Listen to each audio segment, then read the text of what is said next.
मित्रांनो, मागील वर्षभरापासून गोल्डची जी किंमत आहे ती डबल झालेली आहे आणि खूप जास्त पैसा ज्यांनी गोल्डमध्ये इन्व्हेस्टमेंट केलेली आहे त्यांनी कमावलेला आहे. पण ही गोल्डची किंमत का वाढत आहे?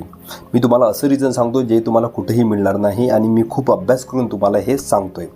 जगात सर्वात मोठी जी अर्थव्यवस्था आहे ती आहे अमेरिकेची. अमेरिका जी डी पीच्या बाबतीत सर्वात मोठा आहे आणि त्यानंतर येते दुसऱ्या नंबरवर चायनाचा.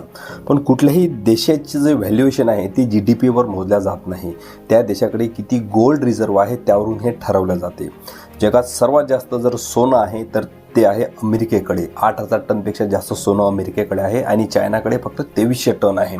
चायना गोल्ड रिझर्व्हच्या बाबतीत जगात आहे 7व्या नंबरवर आणि अमेरिका आहे 1 नंबर. चायनाला अमेरिकेला हरवायचं आहे, त्यामुळे चायना सातत्यानं सोनं खरेदी करत आहे. तुम्ही स्वतः गुगलवर चेक करू शकता. Thank you so much.